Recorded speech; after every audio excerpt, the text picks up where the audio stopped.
নিৰ্বাচনৰ জিকা পিছত প্ৰথম আমাৰ মাছ কেটাৰিং গণসমাৱেশ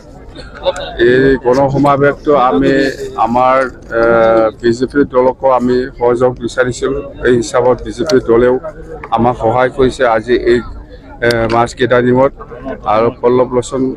দাস ডাঙৰীয়াক আমি ধন্যবাদ যাচিছোঁ মানে আমাৰ এই ৰেলীত উপস্থিত হৈ পেলাই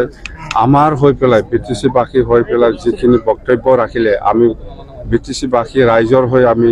ধন্যবাদ যাচিছোঁ পল্লৱ লোচন দাস ডাঙৰীয়া আৰু আমি ইলেকশ্যনৰ সময়ত ৰাইজৰ কাৰণে কি কি কাম কৰিবলৈ প্ৰতিশ্ৰুতি দিছিলোঁ সেই কামটো আমি কেনেকৈ লৈ যাম কেনেকৈ এক্সিকিউট কৰিম সেইবিলাক গোটেই কথাটোহে আমি আজি ৰাইজৰ মাজত উপস্থিত হৈ পেলাই আমি জনাই দিছোঁ আপচুৰ লগত কি সংঘাত আপুনি ক'লে ছাৰ যে সভাপতিয়ে আপোনাক মোক বিচাৰিছে আলোচনা কৰিব বিচাৰিছে না মাৰিব বিচাৰিছে এইটোকে সুধিছোঁ মই ওৱান হাগ্ৰামা মানে কি হাগ্ৰামাক বিচাৰিছে কি কাৰণত আলোচনা কৰিবৰ কাৰণে না মাৰিবৰ কাৰণে এইটোকে সুধিছোঁ মই আপচু বা ইউ পি পি এল একে বস্তু ইহঁতে উন্নয়ন নিবিচাৰে এতিয়া আন্দোলন কৰা আৰম্ভ হৈছে এইটো গণ্ডগোল কৰিবই ইহঁতে য'তে ত'তে গণ্ডগোল কৰি পেলাই বিটিচি পৰিৱেশটো নষ্ট কৰিবৰ কাৰণে ইহঁতে চেষ্টা চলাবই আৰু চলাই আছে আমি জানো এইটো আৰু বিটিচিৰ এই এছেম্বলিৰ যিটো লণ্ডভণ্ড কৰিছে ইয়াৰ কাৰণে তদন্ত লাগে বুলি আমি ইতিমধ্যে অসম চৰকাৰক আমি অনুৰোধ কৰিছোঁ ইয়াৰ ওপৰত তদন্ত হ'ব লাগে আজিৰ মিটিং কানত 2026 চনৰ কুচকাৱাজ নেকি ছাৰ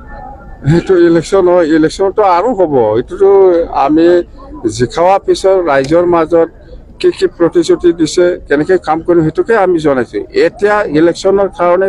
26ৰ কাৰণে আমি ওলোৱাই নাই ওলাবহে উন্নয়ন প্ৰক্ৰিয়াটো কেনেদৰে আগুৱাই নিব উন্নয়নটো বিৰাট ভাল আপুনি চাওক আমি কৈছোঁ সেইদিনা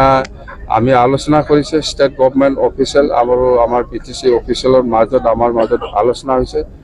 ওদালগুৰিত ষ্টেট ইউনিভাৰ্চিটি আমি ফাউণ্ডেশ্যন দিওঁ আধাৰশিলা কৰিম আধাৰশিলা মানে ষ্টেট ইউনিভাৰ্চিটি হ'ব